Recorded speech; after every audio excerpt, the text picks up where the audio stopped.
साथ सच का। इस समय पश्चिम बंगाल के राज्यपाल जगदीप धनखड़ खूब सुर्खियों में हैं, क्योंकि वो अपना संवैधानिक पद छोड़कर नंदीग्राम की गलियों में भ्रमण कर रहे हैं। क्या ये सही है? एक संवैधानिक पद पर बैठे राज्यपाल को अपने पद का मजाक उड़वाना चाहिए? उन्हें क्या लग रहा है कि उनका सड़कों पर उतरना लोगों को अच्छा लग रहा है या लोग उनकी वाहवाही करेंगे? बिल्कुल नहीं।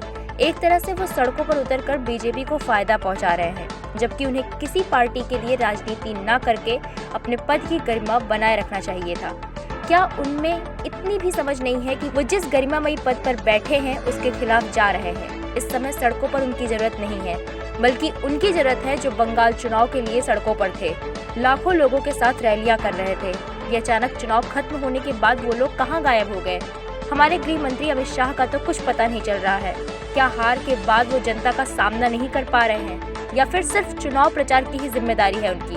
खैर, पश्चिम बंगाल के राज्यपाल ने जो किया वो बिल्कुल सराहनीय नहीं है। आप खुद ही देखिए इस वीडियो में। महिलाएं मुझे कहती हैं वो फिर आएंगे हमारे पास, और गवर्नर के सामने सिक्योरिटी का सच्चा failure. I am shocked at it. मैं अंदाजा लगा सकता हूं ये लोगों पर क्या बीतरी होगी जब राज्यपाल के सामने ये कोई ऐसी व्यवस्था करने की हालत में नहीं है। बार बार कह रहा हूं, आईसी कहां है? Where is the IC? आप आईसी है क्या? क्या हो रहा है? ऐसी व्यवस्था होती है क्या? हमको बोला कूच बिहार की तरफ जाएगा। आपको बोला कूच बिहार की तरफ जाएगा। आपके पास हर चीज का एक्सक्यूज है, पर आपके पास ये एक्सक्यूज नहीं है कि लॉ एंड ऑर्डर मेंटेन न हो। पायलट ने बोला कूच बिहार। गवर्नर के गाड़ी को इस तरीके से रोकना, आई am shocked at it. This is total collapse of rule of law. मैंने कल्पना भी नहीं की थी कि इस प्रकार का नंगा नाच हो सकता है। लोगों की आंखों में मैंने डर देखा है। पुलिस का थाने में जाते हुए डरते हैं। घर लूट लिया गया।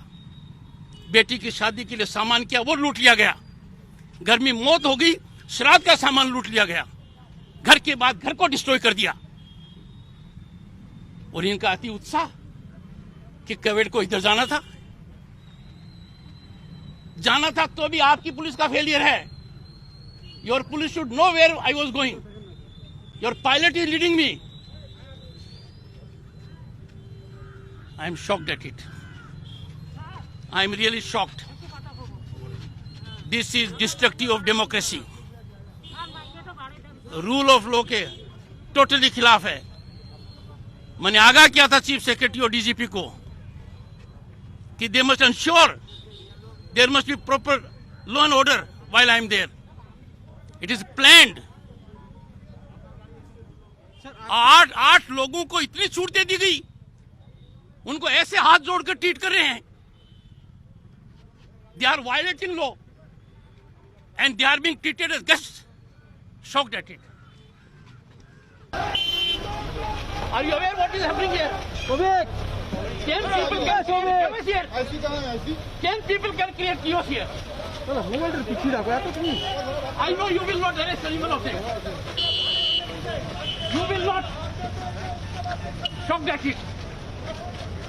सब को क्रिमिनल से लेकर सब अरेस्ट। आज का दिन भारत के इतिहास में स्वर्ण अक्षरों में लिखा गया था। 1952 में भारत के संविधान के तहत आज ही के दिन 1952 में पहली बार लोकसभा का सेशन हुआ था। उस संविधान की रक्षा करने के लिए हर कदम उठाना हर व्यक्ति का दायित्व है, खास तौर से उनका जो संवैधानिक पद पर बैठे हैं। राज्य की मुख्यमंत्री और राज्यपाल दोनों संवैधानिक पद पर हैं। संविधान ने उनकी मर्यादा निश्चित की हुई है।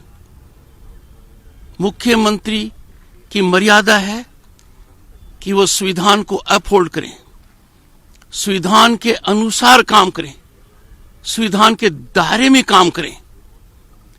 और राज्यपाल का दायित्व है वो संविधान को प्रिजर्व करे, प्रोटेक्ट करे, डिफेंड करे।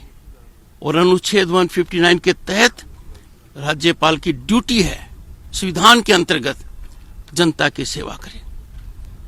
मुझे बड़ा झटका लगा, बड़ी परेशानी हुई जब राज्य के मुख्यमंत्री ने मुझे पत्र लिखकर संविधान को नजरअंदाज करते हुए एक प्रशासनिक आदेश को ढाल बनाया कि राज्यपाल इस विकट परिस्थिति में भी दौरा नहीं कर सकता। राज्यपाल को अपनी मुट्ठी में करना, संविधान का अनादर करना, एक प्रशासनिक आदेश को संविधान के ऊपर मानना, यह प्रजातांत्रिक व्यवस्था के विपरीत है। If you like this video, hit the like button and press the bell icon to never miss an update from